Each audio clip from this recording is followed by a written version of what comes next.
Olá, uma ótima tarde para você que acompanha a nossa programação. Seja muito bem-vindo a mais uma edição do Consulta ao Doutor. Olha, é sempre uma alegria poder entrar aí na sua casa para a gente juntos dividirmos a tarde. Aí a gente pode conversar, bater papo, trocar ideia sobre os mais variados temas relacionados ao assunto saúde. Saúde que é um tema muito importante que sempre teve muito destaque, na verdade, no meio da mídia, no meio televisivo, mas que ultimamente, por conta de tudo isso que tem acontecido, ganha muito destaque e tem muito destaque. Onde você procurar informação, saúde está sempre lá em primeiro lugar e com destaque. E aqui no Consulta ao Doutor, você sempre encontrou esse espaço reservado, pensado, planejado para levar até você informação de qualidade, contando sempre, obviamente, com a sua participação também, com as suas perguntas, com os seus comentários, para a gente poder realmente trocar ideias. Eu já vou apresentar o nosso convidado, vou apresentar também o tema do nosso bate-papo de hoje, mas eu quero começar essa edição aqui mandando um abraço e um beijo muito carinhoso para a Denise Luque, que em breve estará de volta ao Consulta ao Doutor, tá bom? Antes que vocês perguntem, ela em breve retornará ao Consulta ao Doutor. Denise, se cuide dos seus, tá bom? A gente vai fazer aqui o melhor até o seu retorno, tá certo? Deus abençoe grandemente a sua vida também. Bom, hoje nós vamos ter a oportunidade de falar sobre o Janeiro Dourado. Talvez você aí em casa não saiba do que isso fale ou do que isso trata. Talvez você se pegue meio desprevenido, como eu fui pego também. Precisei pesquisar para entender qual era o tema, qual era o assunto, sobre o que a gente ia falar. E é um tema muito importante. Quem vai nos ajudar nessa caminhada, conversando conosco, tirando as nossas dúvidas, é o fisioterapeuta Santiago Munhoz. Santiago, obrigado, viu, por aceitar o nosso convite, reservar um espacinho na agenda, tá aqui essa tarde, seja muito bem-vindo. Obrigado, eu que agradeço o convite, a oportunidade aí, vamos ver o que eu posso ajudar vocês. Vai ajudar bastante, com muita informação. E a primeira pergunta, Santiago, até para a gente já poder tirar esse suspense aí, do que a gente está falando? Janeiro Dourado, tem alguns meses coloridos que são mais emblemáticos, né? O Outubro Rosa, talvez o telespectador tenha mais na memória. Mas do que trata o Janeiro Dourado? As pessoas dividem temas, né, por meses. O Outubro Rosa acho que é o mais conhecido pela importância dele, né? A gente não pode deixar de lado o Janeiro Dourado, que normalmente a gente virou o ano, começa a prática de atividade física, é uma das promessas voltar a praticar atividade física.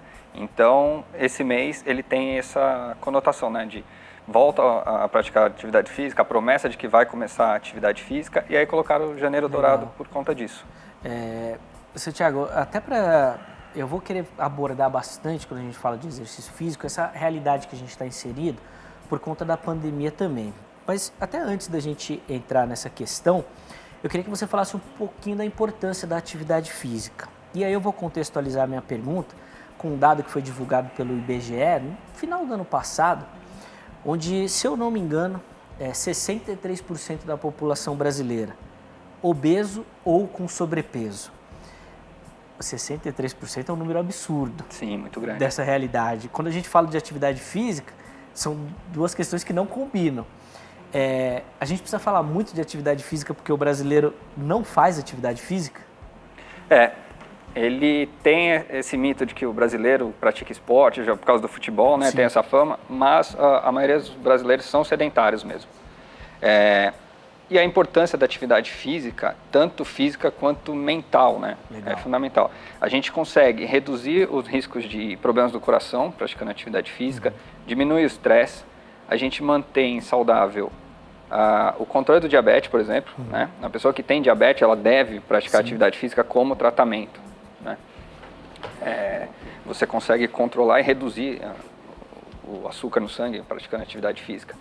Além de manter saudável osso, músculo, as articulações, quanto mais você se movimenta, melhor é para o corpo, né? A gente não foi feito para ficar sentado.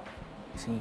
E essa nossa cultura moderna, né, acaba levando muito, não só atualmente, mas de uns tempos para cá, né, a Revolução Industrial também tem um cenário importante nisso, desse comodismo, né, de tudo muito fácil à nossa mão, cada vez mais fácil, né?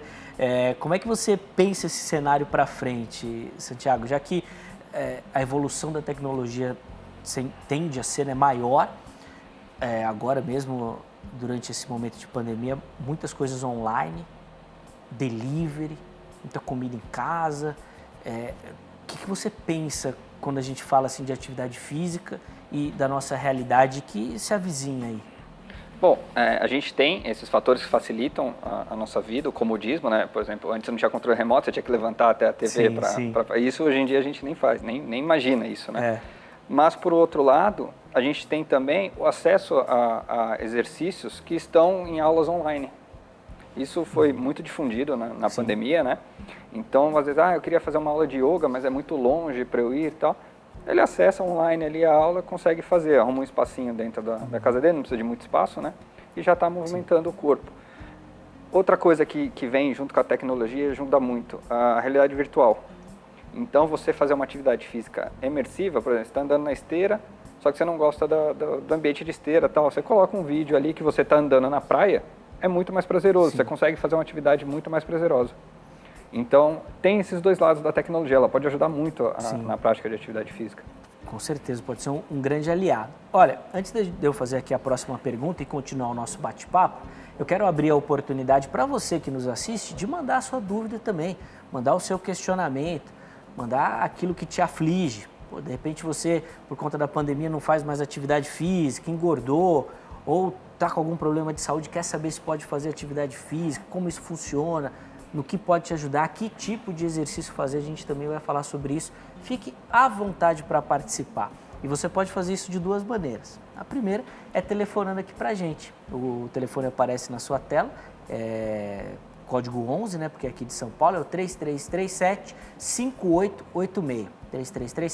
3337-5886. Você liga e você pode fazer sua pergunta ao vivo aqui no nosso bate-papo, ou se você preferir, você deixa a sua dúvida com a produção e eles vão me passar a sua pergunta.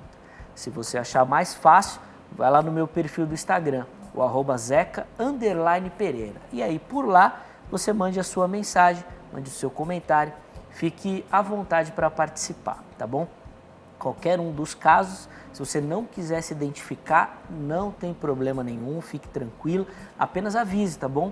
Mande lá na mensagem, Zeca, não precisa falar meu nome, ou avisa a produção também, não tem problema. A gente quer levar até você informação e não gerar nenhum tipo de constrangimento, tá certo? Santiago, aqui no Consulta ao Doutor, vou falar 100% dos convidados, eles falam que a atividade física faz parte do programa de qualidade de vida, de bem-estar. E a gente reforça muito isso aqui, precisa praticar atividade física e tudo mais. Mas sempre que eu falo isso aqui no programa, eu acendo um alerta aqui, uma luzinha amarela, porque via de regra, quando a gente incentiva a pessoa a fazer atividade física, ela vai começar a fazer sem nenhum acompanhamento, ou sem procurar, no mínimo, um médico antes, para fazer alguns testes, para saber como é que está a saúde. E isso acaba sendo um grande problema. Então, eu queria que você comentasse aqui para a gente, com a sua experiência profissional, quais são os passos ou as dicas, as orientações para quem está nos assistindo e fala, poxa, realmente eu preciso cuidar da minha saúde, vou começar. O que ela deve fazer, que protocolos ela deve seguir para iniciar uma atividade física? Sim, vamos imaginar um cenário ideal, assim, a coisa perfeita a se fazer. A pessoa nunca praticou atividade física na vida, ela não sabe fazer nada. Então, a primeira coisa que ela tem que fazer, ela procurar um médico para fazer todos os exames, ver se o coração está tudo ok, se as articulações estão tudo bem, né, se não tem nenhum problema com isso. Fez isso, deu tudo certo, a primeira coisa que ela deve fazer é procurar por uma academia de musculação. Por que eu sempre oriento ela a fazer musculação? Porque é a atividade base para todo o esporte. A pessoa não pode sair correndo achando que a musculatura dela está preparada para isso. Primeiro ela precisa fortalecer esse músculo para depois conseguir correr. Porque se ela começar a correr, ela corre o risco de se machucar. Porque além dela não saber correr, correr não é só colocar o tênis e sair correndo, como todo mundo acha. Tem que ter um preparo. Então, após o médico, ir para uma academia com orientação do profissional de educação física e falar qual é o seu objetivo. Eu quero emagrecer, eu quero começar um esporte, meu esporte é esse. E ele vai montar um exercício focado nisso. E principalmente procurar também nutricionista, porque as pessoas pensam na atividade física só na sua parte de exercício, mas não cuida da alimentação. Tem que comer da forma certa para conseguir ter energia no momento certo, tá? Para fazer exercício e também para depois as condições certas para absorver melhores proteínas para o músculo. É importantíssima essa junção também, todas essas ferramentas, porque daí abre outra parte desse plano de hábitos saudáveis, que é a alimentação também, que é importantíssimo. A gente vai desenrolar um pouco mais isso, mas ainda nesse começo das atividades, Santiago, como é que a pessoa vai escolher a atividade que ela vai praticar? E aí eu vou te dar um exemplo do seguinte: eu pratico luta, faço jiu-jitsu. Quando eu comecei, eu fui assim só para acompanhar uma outra pessoa que ia também na academia, acabei gostando e fiquei. Mas eu vejo muita gente chegando lá e comigo deu tudo certo, graças a Deus. Mas eu vejo muita gente chegando, muita lesão, de repente não é adaptado a muito impacto que a luta acaba oferecendo. A escolha da atividade vai só por aquilo que a pessoa gosta ou ela precisa atentar a alguns sinais do próprio corpo dela também? Na verdade, assim, o ideal é que a pessoa faça aquilo que ela goste, para ela não se sentir forçada a fazer, né? E aí, na hora de escolher, ela tem que ver mais ou menos a afinidade. É claro que se você estiver fazendo alguma coisa que está se forçando, está te incomodando, está sentindo dor, alguma coisa está errada. A dor é um sinal de alerta. Legal. Ninguém sente dor porque aquilo está sendo bom para o corpo. O corpo, ele responde com a dor quando tem algum sinal errado. Eu, por exemplo, eu jogo hóquei. Então, é uma atividade que não é muito comum aqui no Brasil, né? Mas eu procurei quando eu era criança e foi algo que eu me adaptei bem. Então, vai do gosto da pessoa. Eu acho melhor a pessoa ter uma afinidade com aquilo que ela pratica. Eu conheço muita gente que fala, eu não gosto de ir fazer musculação, por exemplo. Então, procura uma atividade parecida com ela, que te dê prazer. Porque aí você não se sente forçado. Eu ouvi muito relato, Santiago, você pode inclusive ajudar nessa questão, de muita gente que não gostava da musculação, da academia, e migrou para o crossfit, para fazer crossfit e tudo mais.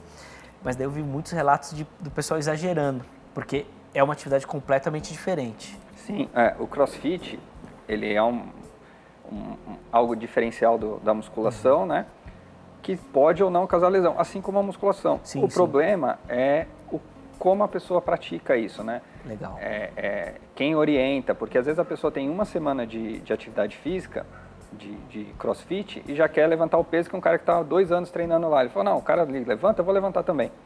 E aí não consegue. Sem dúvida. Fica engraçado, Santiago, eu não sei se você percebe isso como profissional, inclusive nos seus atendimentos, mas o que eu fico observando, assim, o atleta amador, total no meu caso, hein, total, que o espírito de competitividade com a prática esportiva ele fica tão grande que você acha que você tem que ter resultados olímpicos ou de atletas de altíssimo rendimento que tem um outro estilo de vida. E aí acaba prejudicando demais. Então, quando você cria parâmetros com profissionais, por exemplo, a própria musculação, a gente na academia querendo pegar os pesos que fisiculturista levanta. Sim. Aí não vai ter como, né? Não, aí a chance de se machucar é gigantesca, né? A pessoa ela tem que competir com ela mesma, ela tem que ser melhor do que ela era ontem, mas não precisa em 2 semanas tentar fazer uma alta performance, tem todo um preparo, são anos, as pessoas fisiculturistas são anos e anos puxando peso, né? Não é de uma hora para outra. Os que competem no CrossFit também, eles têm muito tempo de experiência praticando. É uma outra realidade e isso de fato vai só prejudicar. Mas é claro que essa competitividade, assim, essa gana assim, que a gente tem, acaba em alguns momentos exagerando, né? Eu até brinco que às vezes o pessoal fala que joga aquela partida de futebol só no final de semana, só no sábado, né? Que aquilo não vai melhorar a saúde, é quase uma tentativa de suicídio. A semana inteira sentado, no final de semana acho que é um atleta de ponta. Vai causar muito risco, né? Talvez aumente mais o risco. Sim, esses são os piores, né? Os atletas de fim de semana são os que correm mais risco, porque é exatamente isso. Como ele pratica todo sábado, ele acha que ele está super ativo, né? E aí o cara fica o dia inteiro sentado trabalhando e vai querer dar uma corrida no futebol, por exemplo. A chance dele se machucar ali é muito grande. Eu tenho muito paciente que é pós-operatório de ligamento cruzado do joelho, que foi no futebol. Caramba. E o cara não ganha para isso, ele não é um atleta, né? Ele não pode ficar parado, que aí o salário dele cai do mesmo jeito, né? Não, ele é totalmente amador e se machuca brincando. Tem cara que pisa na bola, cai e rompe o ligamento. Sim. Santiago, é até interessante essa sua colocação, porque você falou de lesão de joelho, é muito característica de atleta profissional mesmo. E você percebe que entre os atletas amadores isso aumentou também, e você coloca isso na conta mais dessa falta de preparo para a realização da atividade, ou até porque muita gente tem praticado mais as atividades? Como é que você observa isso? Na verdade, eu coloco como uma falta de preparo. Tá. Esse futebol amador, que o cara só faz aquilo, então a musculatura dele não está preparada. Às vezes, se ele tivesse feito uma musculação, o músculo seguraria Sim. a pancada, porque algumas pessoas sofrem a lesão por trauma, né? Uma falta ali e prende a chuteira no gramado, vira ali e rompe. Atleta de rugby também acontece muito isso, né? O cara vai no joelho. Dependendo da força, não tem musculatura que segure. Mas alguns acidentes são facilmente evitáveis quando você tem um melhor preparo físico e da musculatura para isso. Ajudando e tendo esse acompanhamento que é fundamental. Eu quero abordar outro detalhe, Santiago, porque a gente vive na era da informação, né? Então tá tudo muito fácil. Eu imagino que você recebe vários pacientes lá na clínica. Já chega com o cara, já tem o diagnóstico, já sabe o que ele tem que fazer. O cara já chega com tudo pronto, eu imagino mesmo. Mas quando a gente fala de atividade física, a internet, as redes sociais, ela ajuda a disseminar isso. Você citou muito bem as aulas online. A gente tem vários modelos fitness, né? Hoje em dia está muito isso na moda, divulgando alimentação saudável, prática de atividade física e tudo mais. Tem o lado positivo, mas eu queria que você comentasse um pouquinho o quanto isso acaba prejudicando. Porque normalmente é um padrão fora da realidade. Não só da realização da atividade, mas até de estética, de corpo, é outra coisa. Às vezes até de manutenção disso financeira, né? Que não é barato também. O quanto isso que acaba oprimindo as pessoas e ela fala, quer saber, eu vou deixar isso de lado. O quanto que isso, ao invés de incentivar, acaba atrapalhando. Eu acho o seguinte, esses influencers que tem hoje em dia, que são da área fitness, a gente tem que usar eles como exemplo de que dá para fazer, mas não de eu quero ficar daquele jeito. Legal. Porque tem que ver os bastidores disso, né? O cara ganha para fazer aquilo, ele só faz aquilo. A alimentação, às vezes é patrocinada, porque você vai ver, tem post dele falando, come isso e tal. Então, é muito mais fácil para ele. E o cara não foi da noite para o dia que ele chegou ali. Ele se tornou um digital influencer porque ele já tinha um preparo, já tinha um corpo daquele jeito, né? E o que deve ser levado em consideração também é não fazer o que ele faz, mas sim procurar fazer o que é bom para você. Um treino que aquela pessoa faz não pode ser igual para você, as pessoas são diferentes. Mesmo que você tenha a mesma idade, o mesmo tamanho, o mesmo peso, você não tem a mesma rotina. Sim. Então você tem que fazer o que é mais personalizado para você. Sempre procurar o que é bom para você, não porque aquele cara faz, o que ele come aquilo vai ser bom para ele. Sim, e isso reforça muito, Santiago, a importância do acompanhamento profissional. Sem dúvida. E aí, para você que nos assiste, a gente falou aqui até do médico para você iniciar, mas depois do educador físico, o próprio nutricionista, para analisar você. A questão das dietas, então, nas redes sociais são imensas, um perigo você colocar aquilo na sua vida sem um acompanhamento. Reforça muito isso, né? A necessidade desses profissionais por perto. Mas, ao mesmo tempo, eu sempre fico com aquela questão do retorno financeiro. Como é que a pessoa vai dar conta de tudo isso? Às vezes fica difícil, né? Sim, essas dietas que a gente vê hoje em dia na internet, elas só migraram de lugar. Antigamente tinha as revistas que vendiam nas bancas, né? Emagreça 5 quilos em uma semana, tal, as dietas milagrosas. Suco da lua, tal.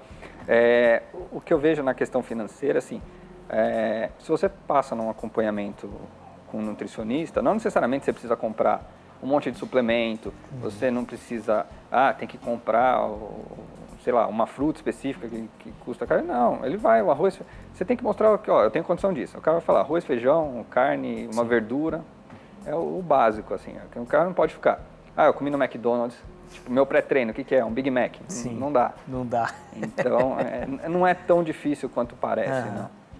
Dá para fazer uma dieta regrada com pouco, gastando pouco. Sim, legal. Quando a gente fala principalmente dessa questão de traumas, né, a fisioterapia aparece logo na cabeça, assim, em primeiro lugar, né?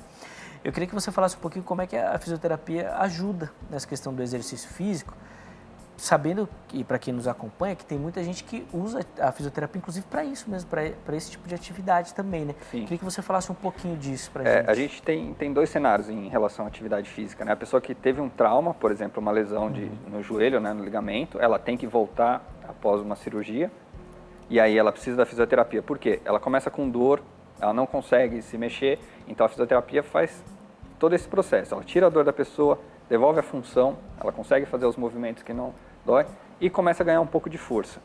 Isso para a pessoa que se machucou. A pessoa que pode fazer também uma fisioterapia preventiva. Ela nunca fez atividade física e quer iniciar.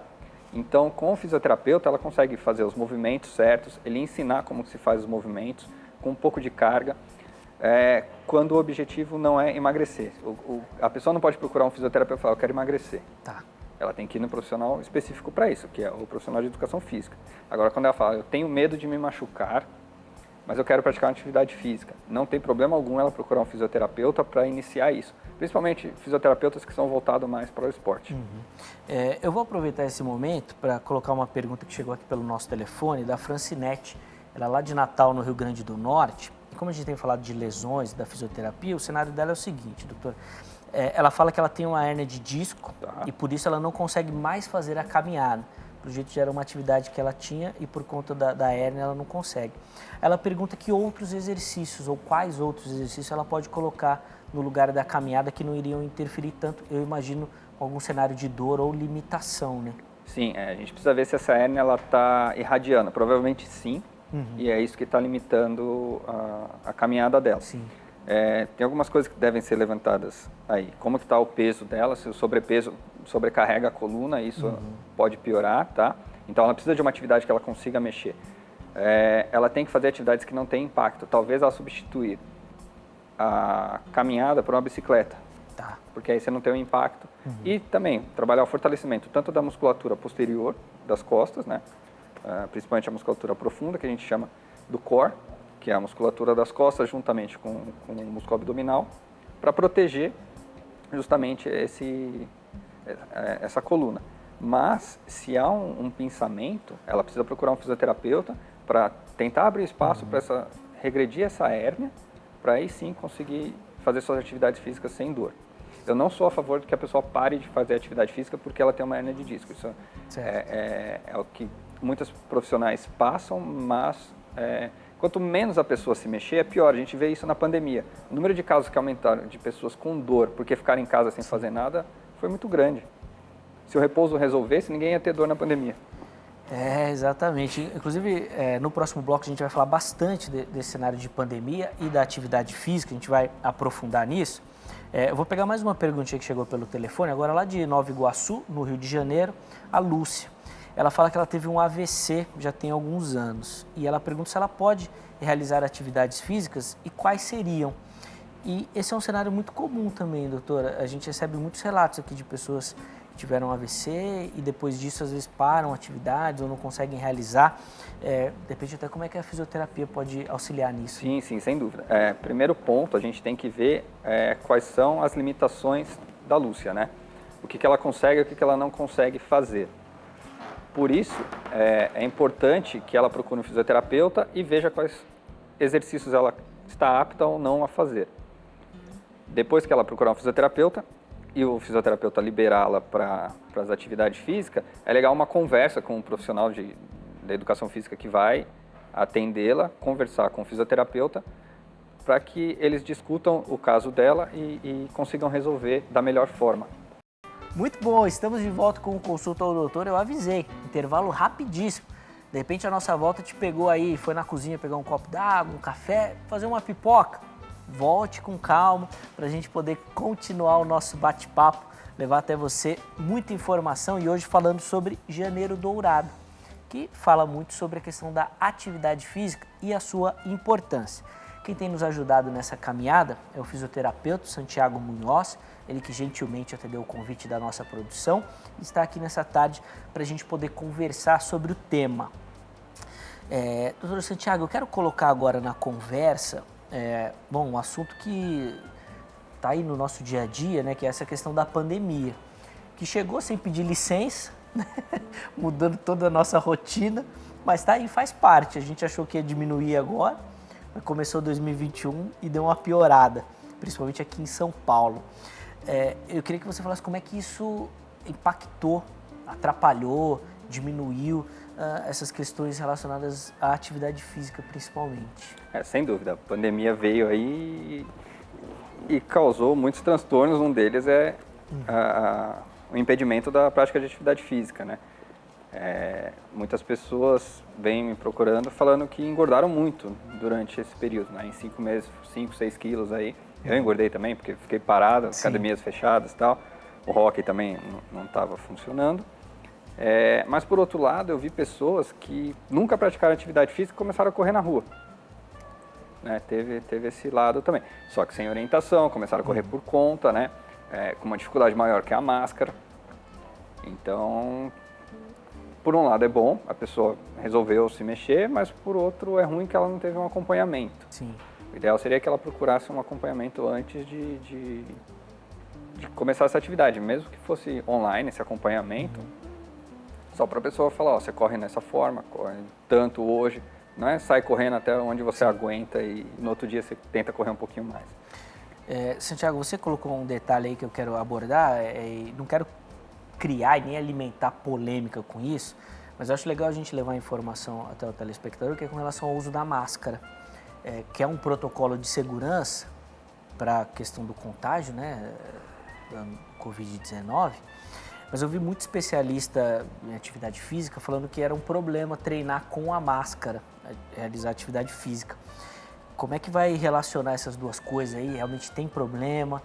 Faz com a máscara mesmo? Como é que você define essa questão? O ideal é fazer sem máscara, né? Você conseguir respirar, principalmente para uma pessoa que está começando agora, não tem um preparo físico, o pulmão não aguenta tanto. Mas a realidade que a gente vive hoje é que tem que fazer atividade física com máscara, principalmente se você for numa academia. Sim, sim. É claro que se você estiver treinando numa academia que só tem você lá, não faz o menor sentido você usar máscara. Mas uma academia comercial que você vai lá e tem um monte de gente treinando ao seu lado, é para a sua segurança e a segurança das pessoas. O protocolo é de que deve-se usar máscara. Inclusive, alguns condomínios fizeram até esse rodízio assim, de apartamento na academia. Cada hora pode usar tal. E isso é legal, porque aí você tem mais liberdade para poder ficar sem máscara. E aí, inclusive, para treinar sem a máscara, que para quem treina sabe que é um grande alívio quando você está sem. Na hora que você vai correr e tira a máscara, até melhora a corrida, né? É outro rendimento, mas foi como o Santiago colocou. Existe essa necessidade para a gente cuidar também da nossa saúde, proteger temporário, os outros, né? Também. A gente espera que seja temporário, sim. Né? Não dá para ficar o resto da vida. Essa é a nossa torcida, de fato. Outra questão, Santiago, que gira muito em torno da questão da Covid-19 são as sequelas que ela deixa. Então, muita gente que praticava atividade física pegou, né, Covid, ficou afastado aquele período e ao retomar as atividades começou a perceber uma série de questões aí relacionadas à função cardiorrespiratória, né, à força e tudo mais. O que a gente já tem de verdade quando a gente fala de Covid com relação às sequelas que a pessoa pode ter, principalmente quando a gente relaciona a atividade física? Tudo que tem relacionado à Covid é muito novo, né? Chegou aí em março do ano passado aqui no Brasil, os primeiros casos, né? O que a gente tem visto hoje é que assim, uma das sequelas do Covid é o acometimento da capacidade pulmonar, é diminuída. Né? O Covid tem pessoas que acometem 50%, 70% do pulmão. Não dá para esse pulmão não volta em 15 dias ao que era antes. A gente vê exemplos de jogadores de futebol. Sim. Os caras ficam afastados os 15 dias lá e tal. Na hora que volta, o cara não consegue render. Por quê? O preparo físico dele, mesmo que ele tenha um preparo físico muito bom, porque ele estava treinando e tal, ficou 15 dias parado, mas o acometimento do pulmão é muito grande, a sequela é muito grande, então demora um tempo. Eu tenho colegas e pacientes que relatam que eles não conseguem subir escada, que cansa. Tá. Era uma praticante de atividade física, corria 10 km tranquilamente. Caramba. E agora cansa subir escada. O retorno ele tem que ser gradual e um pouquinho mais devagar do que uma pessoa que não tem e está retornando. A gente pode colocar até essas atividades que mexam mais com essa questão cardiorrespiratória como prioridade para esse retorno, vamos dizer assim, de repente a pessoa não caminhava, mas caminhar mais, dedicar um pouco mais de tempo a essa recuperação e preparação, vamos dizer assim? Um bom caminho para isso é procurar a fisioterapia respiratória, quem trabalha com isso, porque ele passa exercícios justamente para isso, para melhorar a capacidade pulmonar dessas coisas básicas, a pessoa conseguir caminhar sem ficar tão cansado, conseguir subir uma escada, né? Aí depois que ela estiver apta a praticar atividade física que não canse, aí sim buscar o rendimento cardiopulmonar numa atividade física. Mas o ideal no começo é procurar um fisioterapeuta que trabalhe com a parte respiratória, seria muito bom. Muito bacana, é importantíssima essa orientação, porque muitas pessoas sofreram com isso e trazem esses relatos, principalmente desse pós, né, Covid, com algumas sequelas aí, ainda que, como o Santiago colocou muito bem aqui, seja tudo muito novo, né? Ainda os estudos estão acontecendo e a gente tem acompanhado isso diariamente. Outra questão que também ficou muito latente, Santiago, foi essa questão da paralisação e depois uma retomada. Então, estava todo mundo em casa, quando abriu, todo mundo quis fazer também. Ou às vezes alguém ainda nem começou a fazer, mas quer retomar agora, tudo mais. Que tipos de cuidados são interessantes para quem ficou um longo período parado, sem atividade física, para poder retomar essas atividades? Para quem já tinha o hábito mesmo da prática esportiva. Certo. A primeira coisa que tem que levar em consideração é que ela ficou parada. Ela não pode querer voltar às atividades fazendo as mesmas coisas que ela fazia um dia antes da quarentena, né? Isso é importante. Então, ela tem que lembrar de voltar aos poucos, tá? Não tão devagar quanto alguém que ficou acometido por conta do Covid, mas também não pode voltar achando que nunca parou na vida. Ela tem que ir colocando metas. Essa semana eu vou fazer um pouco, na semana seguinte eu vou fazer um pouco mais do que eu fiz essa semana. E assim vai até mais ou menos um mês e meio, ela já consegue ter um preparo melhor, próximo do que ela estava quando parou. Consegue retomar de maneira mais adequada essas atividades também. Fazer um treino adaptativo, né? Começar assim. Começando aos poucos, né? Poucos, retomando isso não tem pressa, tem a vida inteira para fazer atividade física. Exatamente. O importante é fazer, né? E treinar hoje com o objetivo de amanhã treinar de novo, né? Sim. Então não precisa se matar hoje para amanhã você não conseguir não é treinar uma vez por semana, né? Você fica com tanta dor que não consegue treinar a semana inteira. Exatamente. Então treina um pouquinho para no outro dia você conseguir fazer também o seu treino, a sua atividade. Outra coisa que foi nos tirada, Santiago, foi a questão do ar livre, né? Os parques, que era muito utilizado, né? Principalmente para essas atividades de caminhada, final de semana, até para outras atividades com crianças, de parque e tudo mais, né? Isso foi fechado, aberto, agora está mais restrito de novo. É diferente fazer atividade ao ar livre e fazer, de repente, dentro de casa, confinado? Sem dúvida, é muito mais prazeroso fazer ao ar livre, né? Você poder correr, tendo vista de árvores, lá, o Parque do Ibirapuera, que é bem arborizado, tem o lago e tal. Você vê movimento, é muito melhor do que você correr em frente a uma esteira, em cima de uma esteira, né? Vendo televisão. Parece que a hora não passa. Você corre e parece que não saiu do lugar. Que é exatamente isso, você não saiu do lugar mesmo, né? Mas parece que o tempo não passa, é muito melhor as atividades ao ar livre. Literalmente. Eu vi uma orientação uma vez de um... Não sei se ele era fisiculturista, mas ele falava que ele colocava a camiseta em cima do marcador da esteira para não ficar olhando o tempo. E deixava lá rolando, porque senão ele não aguentava. A pessoa fica louca, ela fica olhando o tempo ali toda hora, passa, né? Não passa. Sem dúvida é difícil mesmo, às vezes fica torturante. Você falou de ficar muito na frente da televisão, usando a esteira, e aí me deu um insight aqui, Santiago, para a gente falar de adolescentes, jovens e adolescentes. E eu quero fazer essa pergunta relacionada com a atividade física, porque o que a gente tem visto ultimamente é uma crescente muito grande entre crianças até, de obesidade, de distúrbios alimentares, de compulsão alimentar em crianças, cada vez mais cedo. Sim. E cada vez menos atividade física, né? Mais computador, mais celular e tudo mais, menos atividade física. O que a gente vai esperar dessa próxima geração aí? Como é que ela vem, Santiago? É complicado. Com a pandemia, que as crianças deixaram de ir para a escola, piorou muito, porque ela fica 100% do tempo dentro de casa, né? Quando ela ia para a escola, ainda se movimentava. Ela ia até a escola, tinha um recreio, conseguia brincar com os amigos, educação física. Você não tem aula online de educação física, né? Por mais que você tenha as aulas na escola, falta isso, né? Então, se era a única atividade que a criança fazia, hoje ela não faz mais, ela continua comendo e comendo mais, porque ela não tem nada para fazer em casa, come. Né? Eu tenho recebido muitos pacientes jovens, né, 12, 14 anos, muito jovem, que são consequências de ficar muito tempo em frente ao computador, então estão apresentando dores nas costas, ou a mãe olha e fala, não, essa postura está muito ruim, precisa melhorar. E também que não fazem nada, né? Não se mexe, sedentarismo, a musculatura fica fraca e as dores surgem. Sim. Santiago, às vezes eu observo que, bom, hoje em dia a rotina da criança, do adolescente é completamente diferente da minha época, imagino que da sua também, onde a gente tinha mais liberdade para estar na rua, para brincar na rua. Hoje em dia é bem mais difícil você fazer isso, é muito mais restrito. Então essas atividades na rua, elas diminuíram. Mas daí os pais, para compensar, colocam karatê, judô, musculação, natação. A criança faz de tudo e ao mesmo tempo não faz nada, porque ela nem quer estar lá, né?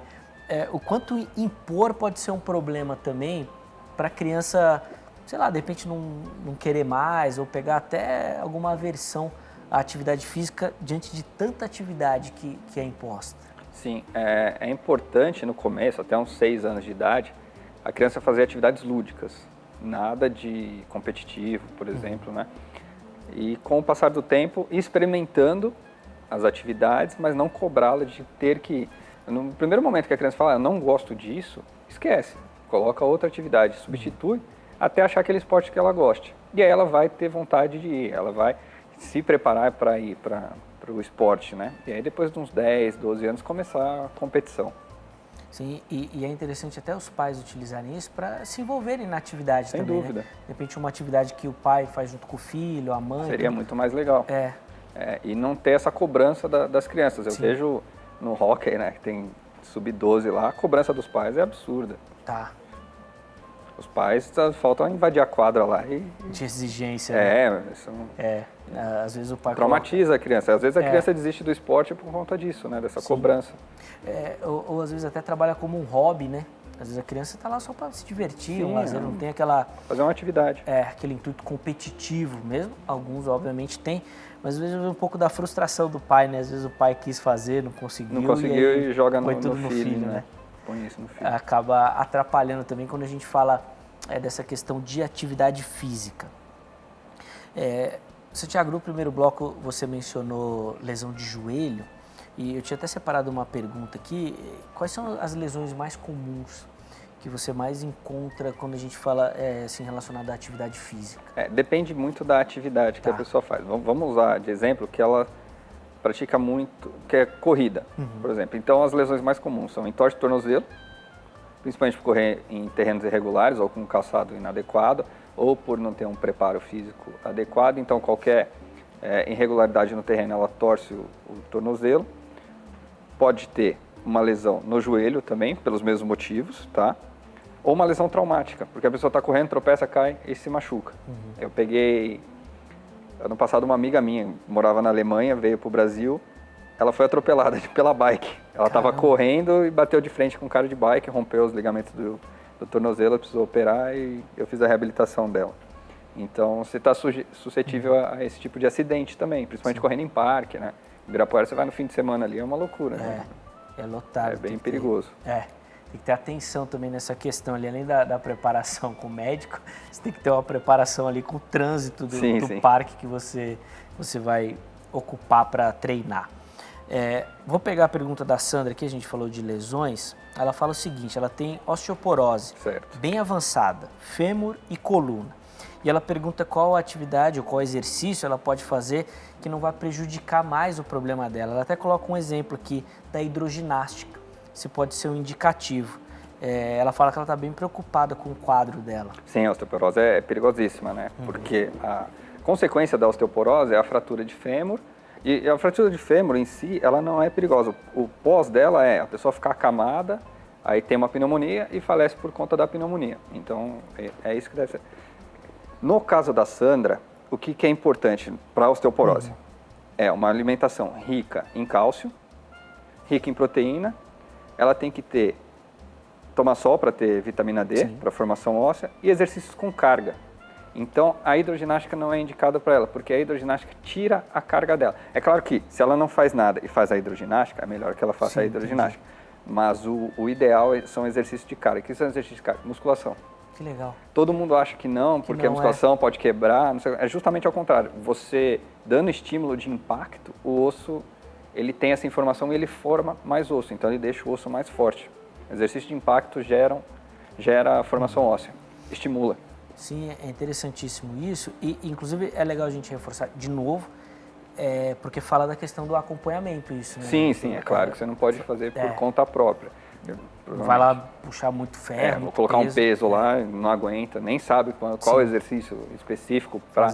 Porque na questão da osteoporose a gente trabalha com vetores, então são exercícios específicos na carga, em determinada angulação que formam, ajudar nisso. Estimulam isso. O próprio fisioterapeuta, a fisioterapia pode ajudar ou passar Sim, sem isso? dúvida, sem dúvida. A gente tem lá na clínica um programa para pessoas com osteopenia e osteoporose. Que legal. De prevenção e tratamento. Muito legal, Sandro. Inclusive, no final do programa a gente vai passar os contatos do Santiago. Fique atento aí para você tomar nota aí, de repente tirar dúvidas aí com relação a isso também. De repente você poder entrar nesse programa aí para melhorar. Obrigado, viu, pela sua pergunta.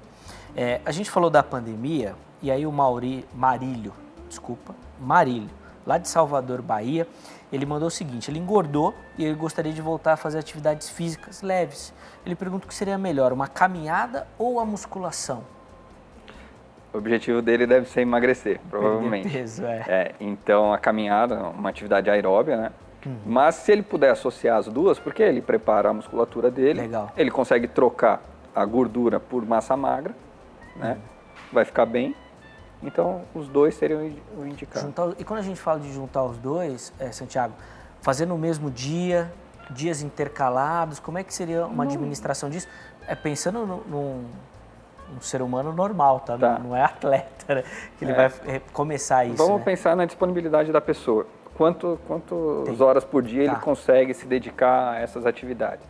Se ele consegue se dedicar 1 hora no máximo, ele faz, se ele conseguir montar um treino de 40 minutos, ele tem 20 minutos de corrida. Um dia mais corrido, não sei o quê, só tenho 30 minutos para fazer atividade física. Corre nesse dia, que está tudo bem. Se ele tem mais tempo, a ideal seria legal se ele revezasse 1 hora de treino, 1 hora de corrida, mas aí vai da disponibilidade dele. Normalmente as pessoas dedicam 1 hora por dia de atividade, ou se ele quiser revezar também 3 dias da semana ele faz musculação, 2 dias de corrida, não tem uma regra para isso. Vai do indivíduo mesmo. Santiago, você falou da massa magra, né? O Luiz, lá de Volta Redonda, ele fala o seguinte: 52 anos, faz exercício com uma certa frequência, se alimenta bem, mas não consegue ganhar massa muscular. E ele pergunta o que ele deve mudar ou o que ele pode fazer para melhorar. Ele não colocou qual tipo de exercício, qual atividade ele realiza. Mas pela idade, que tipo de atividade a gente pode falar para esse ganho de massa muscular? Mais uma vez, a musculação provavelmente precisa ver se a carga que ele está colocando é adequada para a hipertrofia, se esse é o objetivo dele mesmo, né? Se a alimentação está adequada com isso, me alimento bem, eu quero comer arroz e feijão. Para o objetivo. Né? Tem que ser bem objetivo, então o acompanhamento com nutricionista também é adequado para isso, né? Você fazer o acompanhamento. Mas, provavelmente, o que deve estar inadequado? A carga que ele utiliza ou as repetições, a intensidade do treino. É isso que determina se você vai ter um ganho de massa ou não. Se tiver uma mudança nesse treino, mesmo assim não acontecer nenhuma mudança, seria interessante procurar um médico para ver se os hormônios estão tudo ok. Legal. Como que tá, fazer um exame de sangue simples ali para averiguar isso. Sim, questão hormonal é fundamental, no caso do homem, né, pela idade. É legal acompanhar isso se os resultados não aparecerem, como o Santiago falou. Você disse da questão da musculação, imaginando que a pessoa pratica uma caminhada, que talvez seja o esporte mais praticado, né? Sim. Pela população de maneira geral. Quando a gente fala de corrida, caminhada e ganho de massa, tem uma diferença. O cara não vai conseguir tão fácil, né? Não. Você não consegue ganhar massa muscular correndo ou caminhando, né? Você consegue perder peso, gordura. Às vezes você até perde massa magra, dependendo da intensidade que você faça, né? Da alimentação como você está. É isso, mas se o objetivo é ganho de massa magra, não é o caminho ali. Não é o esporte. E, via de regra, é por onde, a porta de entrada, né? A maioria as acaba pessoas entrando começam pela a caminhada porque é caminhar, mais né? fácil, mais democrático. Mais democrático, é o esporte mais Exatamente. democrático que tem, né? Exatamente. Um esporte barato. Mais fácil de fazer, né? E aí por ali acaba entrando, e aí com os objetivos, com esse desejo, como o Santiago colocou aqui, aí a pessoa vai encontrando outros caminhos. Não é o caso do Luiz, ele tem 52 anos, apenas, Luiz, mas eu vou utilizar a sua pergunta para introduzir um outro bate-papo sobre a terceira idade. Certo. Bom, a expectativa de vida só aumenta, né? Cada ano aumenta mais e a gente vê mais pessoas, 70, 80, 90 anos, com saúde, podendo realizar atividades, querendo fazer atividade, mas meio perdida. Poxa, o que eu posso fazer? Como é que é? O que é? Quando a gente fala de terceira idade e atividade física, como é que ela aparece nesse momento da vida? Tem duas situações. A pessoa que sempre fez atividade física, ela continua fazendo, não muda nada, acompanha. Claro que ela não vai conseguir ter a mesma performance que ela tinha quando ela estava mais nova, mas ela vai entendendo isso. E tem as pessoas que começam a praticar atividade física depois de uma certa idade, depois de 60, 70 anos. Tem gente que eu já vi, o cara começou a correr com 70 anos, é recordista mundial na categoria dele, de 75, 80 anos, né? Então nada impede de que ele pratique atividade física ou que nunca é tarde para começar esse tipo de atividade física. Tem um estudo que mostra que o homem consegue ganhar massa magra com até 90 anos de idade. Caramba! A pessoa que precisa fazer, passou dos 40 tem que fazer reposição hormonal, nada, o cara consegue. Se tiver tudo ok ali. Sim. E com esse acompanhamento, né? É óbvio que o cara não vai virar um fisiculturista com 90 anos de idade, mas ele tem um ganho de massa magra. Consegue ter resultados e ganhos, muito legal. Santiago, a gente vai precisar fazer mais um intervalo aqui no nosso bate-papo, mas na sequência, no próximo bloco, eu vou reservar um espaço aqui para tentar colocar todas as perguntas que chegaram aqui para a gente conversar. Mas chegou muita pergunta e eu estou muito satisfeito, muito feliz com o retorno do nosso bate-papo. A gente vai falar ainda mais um pouco sobre essa questão da terceira idade e principalmente de dores. Muita gente aqui colocando as dores como um empecilho e aí o médico não deixou mais fazer, não quer que faça e a pessoa quer e as dores não passam. A gente vai falar bastante sobre o tema no próximo bloco. Intervalo rápido. Consulta ao doutor vai, mas daqui a pouquinho nós já estaremos de volta. Bom, já estamos de volta com o Consulta ao Doutor, intervalo rapidíssimo aí no nosso bate-papo e a gente já vai retomar a nossa conversa hoje falando sobre Janeiro Dourado, que é um mês reservado, né, colocado com essa questão da cor para a gente falar e incentivar a prática de atividade física e é isso que a gente tem feito no nosso bate-papo de hoje. Recebendo aqui o fisioterapeuta Santiago Munhoz, ele que tem nos ajudado nessa caminhada, tirado todas as nossas dúvidas sobre o assunto.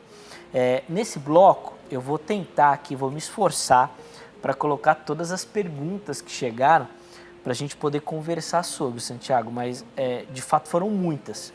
Então, se a sua pergunta não for contemplada, me perdoe, tá bom? Mas eu vou me esforçar para a gente falar de todo mundo. Eu vou começar com a pergunta da Antônia, lá de Goiânia, Goiás. Ela fala que ela tem 69 anos, sofreu um acidente e colocou 6 pinos na coluna, fez uma cirurgia. E ela diz que o médico proibiu as atividades físicas. Porém, as dores e tudo mais, né? Inclusive ela fala que desenvolveu uma bursite no ombro por conta dessa paralisação. E ela pergunta o que ela pode fazer. Parece que tem 7 anos já que ela fez a cirurgia. 7 anos ainda tem dor? Então alguma coisa está errada nesse pós-operatório aí, né? Vamos lá, o que ela precisa fazer? Procurar, se possível, um fisioterapeuta especializado em ortopedia, para ele poder avaliar e entender o que está acontecendo, por que depois de 7 anos ela ainda sente dor, né? Não era normal. E pelo visto piorou, porque além da coluna agora ela tem a dor no ombro. Sim. Então, é aquilo que eu disse no bloco anterior. A pessoa ficar parada não é sinônimo de que ela vai melhorar. Pelo contrário, quanto mais parado a gente fica, mais dor começam a aparecer, porque a musculatura vai enfraquecendo e sobrecarrega as articulações. Tá? Então, o ideal para ela é buscar ajuda de um fisioterapeuta especializado em ortopedia, que vai poder auxiliar ela a voltar a se movimentar. Essa coisa de proibir as pessoas de se movimentarem é muito perigosa. Sim, sem dúvida. Antônia, obrigado, viu, pela sua participação e realmente procure aí um especialista, tá bom? Também não vá se rebelar e fazer atividade por conta própria, porque pode agravar e piorar o problema, tá bom? Então, procure um especialista para você poder retomar as suas atividades e fazer atividades que possam te ajudar. A Maria do Socorro, lá de Petrolina, Pernambuco, ela fala 69 anos e osteoporose avançada. Ela pergunta que exercício é bacana e ela coloca o Pilates. Pilates pode ser bom, doutor, para osteoporose? O Pilates, ele entra na mesma questão da hidroginástica, um nível a mais, porque o problema da hidroginástica é a questão que a água, além dela não colocar carga, ela tira a carga do corpo. O Pilates, ele tem alguns exercícios que, dependendo da força da mola que você coloca lá, você consegue colocar carga. Sim, é um bom início, é um bom começo. Se é uma atividade que ela gosta, por exemplo, eu não gosto de musculação, eu gosto de Pilates. Então, foca no Pilates um pouco mais do fortalecimento, né? Dos exercícios com vetores que impactam principalmente fêmur e coluna. Sim, de repente interessante também nesse caso, como a gente falou da caminhada, até conseguir intercalar as atividades, né? Acho que consegue. Musculação e Pilates e a caminhada, sim, seria bom. Corrida, se ela conseguir, seria ótimo, porque causa muito impacto no fêmur. Legal. Estimula bastante. Sim, é bacana ter também essa junção. Às vezes fica parado e aí às vezes faz uma vez por semana, 2 vezes por semana. Inclusive é legal perguntar isso, doutor. Tem um tempo ideal para praticar atividade física? A gente até falou aqui que normalmente as pessoas reservam 1 hora, né? Quantas vezes por semana, quanto tempo? Como é que isso funciona assim, para você sair do sedentarismo? Tem um estudo, uma associação americana, que coloca que você é sedentário se você pratica menos de 30 minutos 4 vezes por semana, né? Então dá 2 horas mais ou menos. Tá. Mas tem que ser distribuído, não adianta que a pessoa fazer 2 horas no mesmo dia e depois não fazer. Que é o atleta de fim de semana. Normalmente quando ele joga bola, dá umas 2 horas ali, ele é considerado sedentário. Fora do sedentarismo, com atividade 4 vezes por semana, no mínimo 30 minutos. Muito bom, para a gente poder espantar esse sedentarismo. E o Rogilson, lá de Curitiba, Paraná, nós estamos fazendo uma viagem pelo Brasil aqui, hein? Várias regiões aqui mandando participação. Ele fala que ele fez uma cirurgia, tem 1 ano, para retirada de uma hérnia umbilical. Certo. Tentou fazer caminhada, porém parou por conta das dores. Tá. E aí ele pergunta que exercícios ele pode fazer para perda de gordura abdominal, levando em consideração essa restrição aí da cirurgia. A perda de gordura, a gente não tem, tipo, vou fazer o abdômen, eu vou perder a gordura abdominal. Isso não existe. A perda de gordura, ela o corpo você não escolhe. Onde tiver mais reserva, se tira. Se tiver mais reserva no abdômen, vai ser dali. Exercícios que aumentem o débito cardíaco dele, que cause essa perda. Então, a caminhada, se causa dor, ela precisa ver o quanto de caminhada ele está fazendo. Talvez começar com menos do que ele faça, ou ir para alguma atividade alternativa, como a bike. Tem aquele exercício, eu esqueci o nome agora, que circo ergômetro, que ele vai com a mão. Então, provavelmente não vai sentir, vai estar sentado ali, mexendo com a mão. É uma alternativa. Muito bom, Gilson. Obrigado, viu, também pela sua participação aí, para a gente poder conversar sobre isso. Doutor, uma outra coisa que eu lembrei agora, quando a gente falou da pandemia, acabou passando, eu vou retomar aqui rapidinho, porque às vezes a gente fala assim de atividade física, realizar atividade, a pessoa não gosta, não quer, sei lá, tem vários fatores aí, né? Mas até quando a gente fala dessa questão postural e de dores, às vezes uma pausa no dia, um alongamento, alguma coisa que é até simples, mas que pode ajudar muito a pessoa, inclusive no próprio exercício da sua atividade profissional. A importância da pessoa reservar ali, não sei se a cada hora, alguns minutinhos para ela levantar, esticar, andar, se possível. Como é que isso pode também ajudar e amenizar essas questões? Sim, é interessante essa pergunta. Isso daí foi o tema do meu mestrado. Que legal. Eu fui avaliar alguns auxiliares de enfermagem no centro cirúrgico, a gente parava 3 vezes por semana, 15 minutinhos, para relaxar, fazer um alongamento e tal, e a melhora que eles tiveram, tanto de performance no trabalho, quanto de qualidade de vida e nível de depressão, foi absurdo, assim. Então é ideal. Eu trabalho com muito paciente que fica em frente ao computador, trabalhando o dia inteiro, né? E ele acha que o rendimento dele vai ser melhor se ele ficar direto, 6, 7 horas trabalhando direto. Se ele fizer uma pausa de 15 minutos, levantar, se espreguiçar, alongar um pouco, principalmente a musculatura do braço, da mão, a performance dele no trabalho vai ser muito maior, o rendimento dele vai ser muito melhor. porque ele consegue descansar um pouco, porque às vezes o músculo está cansado, ele fica lá digitando, descansa um pouco, relaxa, e a hora que ele volta muito melhor. Sim, até a questão mental, né? Logo no Sem começo dúvida. você citou muito isso, que a gente, às vezes até por alguma ignorância, a gente faz uma relação muito física, né, com a atividade. Não, tem a questão Para mental. melhorar o corpo, né? Liberação de hormônio, Sim. endorfina, é fundamental. Você fica feliz. Exatamente. E quando a gente fala muito de saúde mental nessa época, a atividade física é um complemento incrível para quem sofre com esses problemas e poder colocar na atividade física, aliviar todo esse estresse aí e essa tensão também é muito bacana e ajuda muito. A Vitória, Santiago, ela fala que ela realizou um teste ergométrico mês passado. Tá. E aí ela fala que a aptidão cardiorrespiratória foi muito fraca. Ela colocou até aqui um grau funcional de classificação, foi bem detalhista aqui. Bom, mas o que ela colocou aqui é que ela tem esse problema na função cardiorrespiratória dela.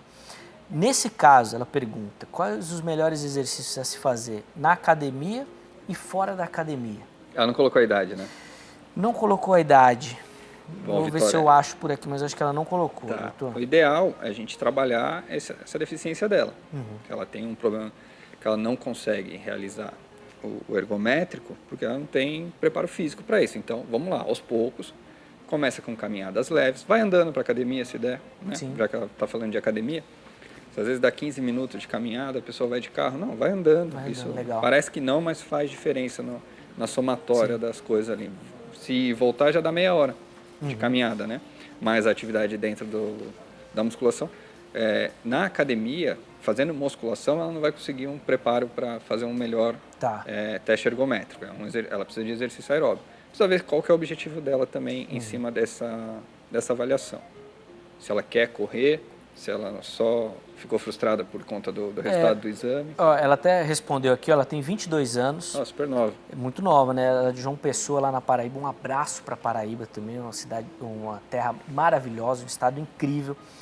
Mas, assim, o que parece da pergunta dela é que ela ficou mais assustada mesmo com a classificação jovem, com essa questão cardiorrespiratória. Mas é o que a gente estava falando antes, da questão da tecnologia, muita comodidade, se mexer pouco, causa isso mesmo. Então, para melhorar isso, associa a atividade física da musculação com caminhadas leves, e aí, conforme ficou ficando fácil a caminhada, começa um trotezinho, vai aumentando a intensidade e o cardiopulmonar dela vai melhorar. Você até citou também da questão da fisioterapia respiratória. Sim. Nesse caso também pode ser um caminho? Não é o caso para ela, porque ela não tem uma patologia que causou isso. Legal. Isso daí é falta de preparo físico só. Legal. Não se enquadra nessa questão. Outro tópico que é recorrente são essas doenças respiratórias, Sim. né? Asma, bronquite, tudo mais. sim, aí encaixa a fisioterapia respiratória, é fundamental. E para atividade física, existe restrição? Bom, o pensamento coletivo, né, geral, assim, é que a natação é muito bom. O que entra aí que pode ser feito para quem apresenta essas patologias, que são muito recorrentes também, quando a gente fala de asma, assim, muita gente sofre com esse problema. É legal que a natação, há 20, 30 anos atrás, era a que resolvia o problema de tudo. Né? Você tem escoliose, faz natação, você faz natação que você resolve. Mas para pacientes que têm problemas respiratórios é muito bom. Por quê? Porque a natação trabalha muito essa questão da respiração, né? Você não consegue ficar respirando livremente na água. Você tem o momento certo de respirar e tal. Então, causa uma melhora da função pulmonar. Nesse caso, é muito bom. É positivo. É positivo, mas não é que a natação resolva todos os problemas da humanidade. Sem dúvida. Apesar de ser uma atividade muito completa também. Sim. A Vitória, inclusive, agradeceu a resposta, viu, doutor? Obrigado, Vitória, pela participação também. Uma outra pergunta que chegou, do Marcos, ele fala que ele realiza 3 vezes por semana musculação. Tá. Mas ele também não consegue perceber resultados. Ele não colocou a idade. Mas pode ficar também naquela questão que você falou de séries e cargas, de repente, um equívoco? Lembra que a gente falou de 3 vezes por semana ainda é considerado sedentário, né? Então, talvez, se um dia da semana ele treina, por exemplo, peito e tríceps, no outro costas e bíceps e no outro perna, ele está treinando 1 vez por semana cada grupo muscular. Isso é muito pouco.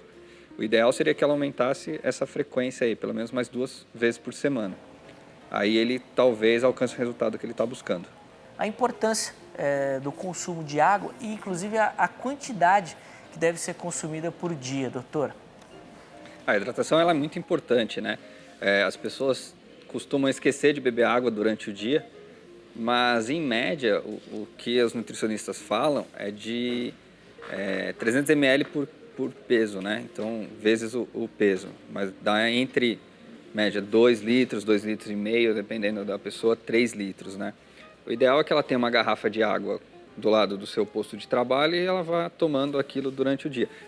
Claro que, na hora da prática da atividade física, consumir água é importante. A pessoa sente mais sede quando ela está praticando atividade física, então é mais comum que ela consuma água naquele momento do que durante o dia. Tiago, até para evitar equívocos, o ideal é que consuma água, né? Sim. É porque às vezes a pessoa, vou pegar um suco, não é não natural, é a mesma coisa. Vou pegar água. Água. Leite, não, água. Sim. Fundamental essa observação aí, porque às vezes a gente quer substituir. Não é líquido, é água. Pronto, tá aí. Um profissional falando é outra história, né? O cara já sabe o caminho já, porque eu imagino que ele pegou alguém que falando isso daí também, né? A Neide Teixeira, ela fala de artrose nos joelhos. Tá. Deve ser nos dois. Ela fala que ela gosta muito de correr e ela pergunta, será que ela está prejudicando mais essa artrose com a corrida? Depende, se ela só estiver correndo, talvez. Tá. Se ela estiver fazendo uma musculação, preparando o músculo para a corrida, não, porque aí a musculatura protege a articulação. Né? Ah, legal. Mas é perigoso. Assim, o que a gente tem como parâmetro? Se ela sente dor na corrida. Se ela não está sentindo, ok. Mas se ela não faz uma atividade física de fortalecimento, o ideal é que ela comece. Que ela faça, né? Que aí você consegue preservar mais a articulação. Coloque a musculação aí também nessa sua rotina diária. Antes da gente encerrar, que o nosso tempo está acabando, Santiago, às vezes a pessoa está olhando e vai falar, não gosto, não quero, não tenho tempo, vai inventar uma série de desculpas. A gente já falou dos alongamentos, mas eu queria abordar outras pequenas mudanças de hábito que podem ajudar. De repente, abandonar o elevador e começar a ir de escada, descer um ponto antes de casa, coisas simples, mas que podem ajudar e, de repente, introduzir a pessoa nessa paixão pela atividade física, né? Sem dúvida. Uma mudança importante é essa do elevador, né? Adotar a escada. Eu vejo muita gente no meu prédio, o cara mora no primeiro andar e ele pega o elevador, né? Sim. No metrô, em vez de ficar lá na escada rolante esperando baita fila, você vê a escada normal tá vazia, né? Essa de descer um ponto antes do trabalho, um ponto antes de casa também é uma alternativa muito boa. Por quê? Porque ela vai começando a sentir a sensação do prazer da endorfina que está começando a ser liberada. Legal. E aí ele vicia nisso daí, ele começa a atividade física, ele vai achar algo que ele goste. Sim, exatamente, vai conseguir. Sempre vai ter alguma coisa que a pessoa gosta, não adianta. Com Tem certeza. que saber procurar. E é bem difícil a pessoa querer abandonar depois esse prazer, Sem como dúvida. o Santiago colocou aqui, que a atividade física acaba proporcionando. Santiago, obrigado, viu, Eu que pela agradeço o convite parceria aí. aqui, pelo bate-papo. Foi incrível, as participações demonstram Legal. isso também. Fiquei muito feliz, obrigado. Também agradeço o convite. Foi um prazer conhecê-lo e Prazer poder foi meu. conversar. Eu vou passar agora os contatos, tome nota direitinho, porque obviamente ficaram dúvidas aí pelo caminho. Você pode entrar em contato para conhecer melhor o trabalho ou então tirar as suas dúvidas. Vou começar pelo telefone, código 11, tá certo? Aqui de São Paulo, 97685-9699. Aparece aí na sua tela, tome nota. Se você preferir, pode ir pelo Instagram, @Santibras Fisioterapia. Certo? Isso, Santibras Fisioterapia aparece aí na sua tela também, ou pelo Facebook, você localiza também do mesmo jeito. Santibras Fisioterapia, você vai localizar também o trabalho do Santiago por lá. De novo, obrigado, Santiago. Eu que agradeço mais Muito uma bacana vez. e obrigado a você, viu, pela parceria, pela interatividade, pelas mensagens, pelo carinho nesse retorno aqui das nossas atividades no Consulta ao Doutor. Uma alegria poder dividir as tardes com você. Um forte abraço, muito carinhoso, mesmo respeitando esse distanciamento social, tá certo? E até amanhã com mais uma edição do Consulta ao Doutor.